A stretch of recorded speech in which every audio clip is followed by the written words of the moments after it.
Moving on to the West region. This was a very interesting one. We obviously saw another number one seed go down, this time in the second round. We saw 8 seed Arkansas take down Kansas to overcome an 8-point halftime deficit. We also talk about the aforementioned UConn. They actually pretty much coasted through their first two matchups. Looking ahead, we of course have number 4 UConn versus number 8 Arkansas, and then on the other side of the West, you have 2 seed UCLA versus 3 seed Gonzaga, and of course there is the magic word Gonzaga, 5th straight Sweet 16. If we're talking about the West region, we got to start with our Gonzaga expert, Raider Jim. What are your thoughts on the West region? Now, the West really wasn't too wild. It almost played out like it was supposed to. We did have the upset with that number 1 seed Kansas going down to a very strong Arkansas team. Arkansas really came along at the latter part of conference play. They played very well their first 2 games in the tournament. But let's talk about the Kansas situation for a little while. How difficult must that have been for these kids when Self was not able to take the court with them? I mean, that 8 days ago, this guy's in the ER getting ready to have his chest split open so that they can clear his arteries. And God love him, no matter what you think about the guy, he was trying to get back there for the team and even attended one of the practices. But wow, that is, people can say that that's not a distraction. People can say you just got to focus. That's got to be on the minds of the coaching staff and the players, of course. And most of all, this is when you really have to say again, this is just a game. So to Coach Self, take care of yourself, and look forward to seeing you back on the sidelines next season. But in the meantime, Arkansas is moving on, and they're going to take on the number 5 UConn Huskies, who are playing some fantastic basketball. West has the 2, 3, and 5 seed playing, and that's pretty good shooting right there. That means that the committee actually lined things up pretty good in this division. Look for UConn to go ahead and move on against Arkansas. UConn's just playing great basketball right now. And then what do I say about this one? Let me sum up what Raider Jim's bracket play is for the 2023 March Madness. I'm sitting at home last night. I'm jumping up and down. My dogs are barking. We're all just excited because with 2 seconds left, the Zags are up by 6. I've got the Zags -4.5. Oh no. And they let that kid run down to the side of the court and launch a 3-pointer that hits nothing but net. Oh. Yeah. And that perfectly defines how my March Madness is going. But Gonzaga got the win. Gonzaga moves on. There is no Jalen Suggs this year. There's no Chet Holmgren. But boy, is this going to be a great game. This might be the game to watch on Thursday. I think it is going to go down to the wire, just like it did a couple years ago. This isn't going to be a half-court shot to win it. Somebody's just going to be the decisive winner. Of course, I got to go with my heart. So in my eyes, it's going to be the Gonzaga Bulldogs moving on to take on UConn. And there we are, back to where we were in 1999. UConn Huskies and the Gonzaga Bulldogs in March Madness. It's going to be a great game, great games out of the West this weekend. Yeah, that wasn't the only. Now I didn't have that backdoor cover. That was a tough one. There was one early on. I think it was the Alabama and Corpus Christi game.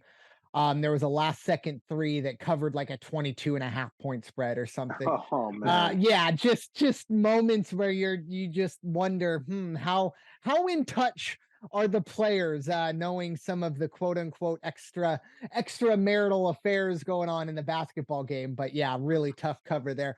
But Gonzaga is moving on, so I'm sure Raider Jim will take that. Coach, what are your thoughts on the West region? Yeah, I picked against Arkansas a lot of because of their coach versus their talent. I think if you look at both rosters, Kansas and Arkansas, up and down, I think Arkansas is a better talented team. Their bodies are more athletic. I think they have great length, and you know, Kansas came. I don't want to say limping in, but there was a stretch where they were playing like the number 1 team in the nation, and then They got beat by Texas, I believe, and they've kind of floundered. And then, unfortunately, Coach Self had to go into the hospital. So yeah, a lot of things just weren't really working for them toward the end of the season. Right for the picking, and Arkansas was that team to get them. I do have three teams left in this west side of the draw: UConn, Gonzaga, and UCLA. I can't agree with Raider Jim anymore. UCLA Gonzaga's probably be the best game of the Sweet 16. And if it was anything like that last one a couple years ago, it's just going to be an outstanding where both teams are going to play like if it's the finals. I do like UConn. Yeah, we talked about them early in the season. They made a nice run sitting at number 4.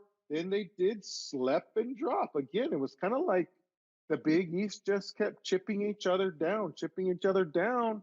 Then all of a sudden, once we got out of the Big East tournament and once we got into this, the talent, the length, the size, the coaching. Danny Hurley is a baller. He's a great coach too. Very energetic, very fiery. He's got these guys looking like contenders for the Final Four, and rightfully so. The draw might have just opened up, but you never know what to expect from that Arkansas team. Now, we had this incident with Arkansas and San Diego State and Maui, where the coach is just a little too excited at the end of the game, hooting and hollering, taking his shirt off, waving it on top of the scorer's table. Man, you know what? Like, win in silence, move in silence, and let your guys play and let your coaching shine quietly. I think he might just have been barking a little bit too much afterwards, and a fiery guy like Danny Hurley is going to use that to motivate his team. I was watching Gonzaga last night, and I didn't have nothing placed on this game, but they were down when I put it on. Oh And yeah. then all of a sudden, you get the ball down to Mr. Timmy. All of a sudden, Smith starts hitting threes. All of a sudden, TCU gets into foul trouble. Jamie Dixon has no adjustments, and it's like typical Gonzaga. Good for them. I'm glad they're moving on, and it's going to be an exciting UCLA Gonzaga matchup. Yeah, it's kind of, trickled down now to where the two blue bloods of the West Coast kind of meeting in the semifinals for that region. Obviously, I think from what I saw early on in Maui from Arkansas, this is a team that if they could have figured it out, I thought they were going to be a dangerous team. Obviously, I didn't think they would be good enough to beat Kansas, but I do think a lot of the Bill Self situation came into effect there. It's going to be a great region. I'm sticking with Gonzaga. They were my pick at the start of the tournament to win this region. I think they do it again. I just think the veteran leadership all around for Gonzaga is going to do what needs to be done against UCLA. And I really do think whoever wins UCLA, Gonzaga wins this region. Once again, I do think it is Gonzaga. So going forward, keep an eye there as hopefully we can see Gonzaga. If there's ever a year for Gonzaga to win a national championship, I think this is definitely one of them, one in which it's been kind of a crazy year and they've really kind of flown under the radar for their standards. I mean, they've been in the top 15 all season, but we're used to them being in the top 5 all season. Be very ironic if Gonzaga could win a national championship in a year where they had 2 or 3 home losses, which is something we don't see terribly often.